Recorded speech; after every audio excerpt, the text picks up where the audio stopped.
पिछले भाग में हमने पढ़ा कि भगवान जी अपने अंशों के साथ जन्म लिए हैं और किस प्रकार से पूर्वाशी उन्हें देख करके खुश हो रहे हैं, मंगल मना रहे हैं। सतचित आनंद रूप जो जाके मोह न होई, बाल रूप धरि खेलत हसत रोवत सोवत सोई। और सुनो एक दिन हुई अनोखी बात, मायापति ने माता को दिखलाया उत्पात।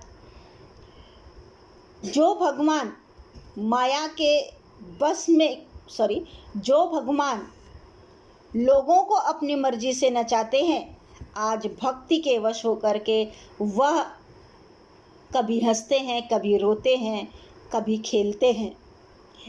और एक अनोखी बात बताता हूँ जो कि मायापति ने अपनी माँ को दिखलाया। तो क्या दिखलाया? स्नान करा कर माता ने पालने में उन्हें लिटाए दिया, पुण्य किया स्वयं स्नान और सुंदर भोजन तैयार किया। निज इष्ट देव का ध्यान लगा, भोजन का थाल सजा करके साक्षात लगे भोजन करने रघुनाथ वहाँ पर आ करके। यह दृश्य देख माता का मन में आश्चर्य महान हुआ, सोते रघुवर को छोड़ा था कैसे यहाँ आए ध्यान हुआ। दौड़ी जान निकट पालने के, देखा तो हरि सोते पाए, फिर आई भोजनशाला में त्यों ही भोजन होते पाए।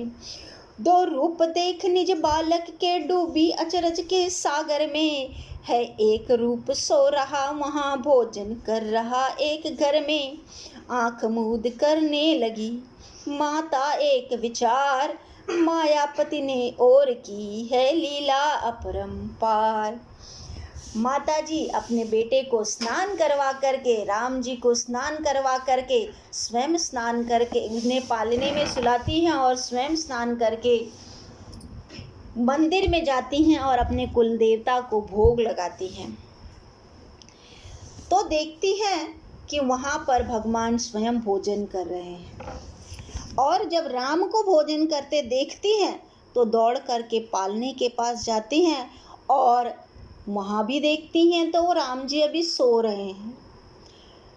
दोनों जगह पे भगवान को देख करके वो विस्मित हो जाती हैं, दो तीन चक्कर लगा करके, और आंखें बंद करके सोचने लगती हैं, अरे ऐसे कैसे हो सकता है। तो मायापति ने अपनी लीला दिखाई, जननी अकुलाई देखी प्रभु हंसते हैं और मुस्काते हैं। माया के सारे ही प्रपंच माँ को मुख में दिखलाते हैं।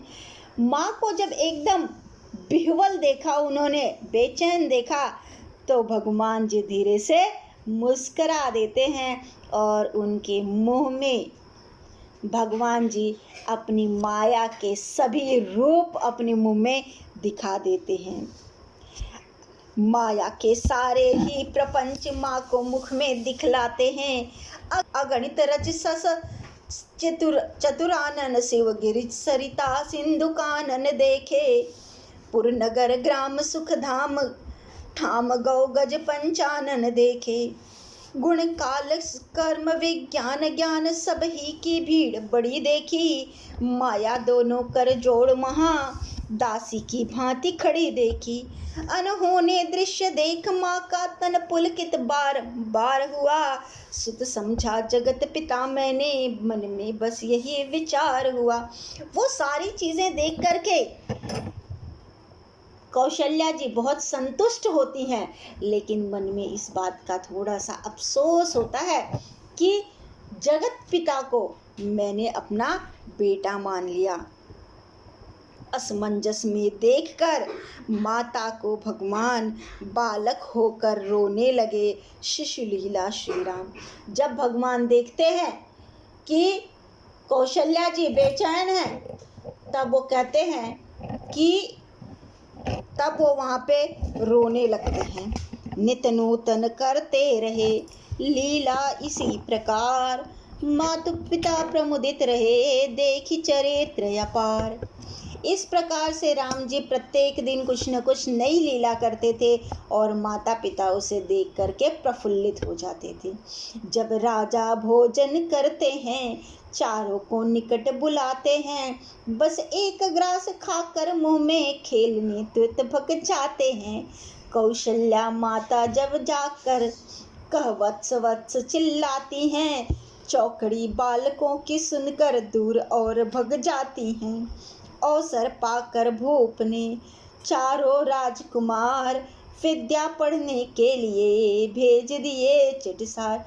जब दशरथ जी भोजन करने बैठते थे, चारों को लेकर के बैठते थे, चारों को बुलाते थे, लेकिन एक ग्रास, एक कवर खाते थे और फिर वहाँ से भाग जाते थे।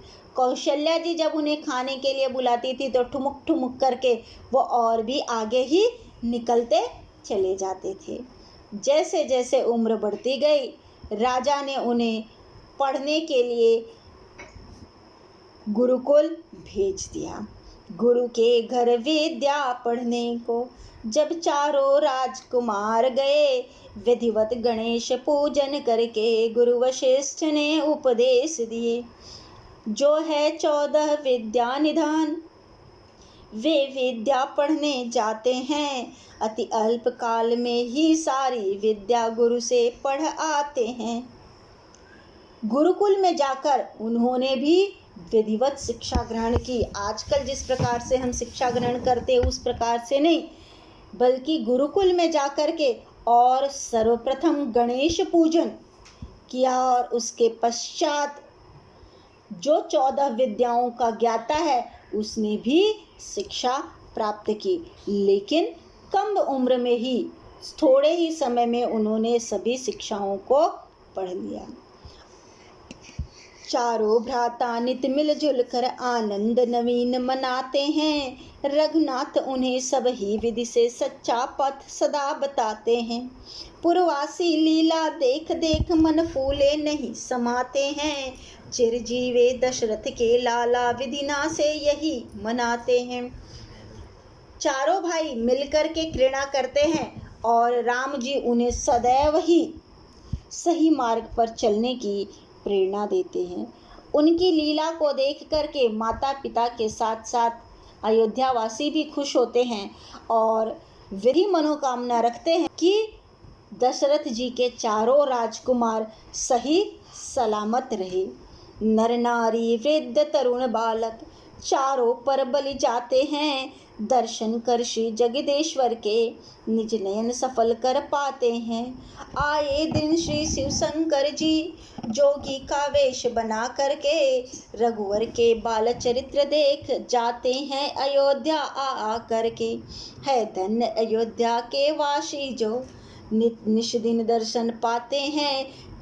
पक्षी तक उड़ उड़ कर प्रतिदिन दर्शन करने को आते हैं। अयोध्या के लोग बहुत धन्य हैं जिन्हें प्रतिदिन दर्शन करने को मिलते हैं। वहाँ के पक्षी भी वहाँ पर आ करके दर्शन करके जाते हैं।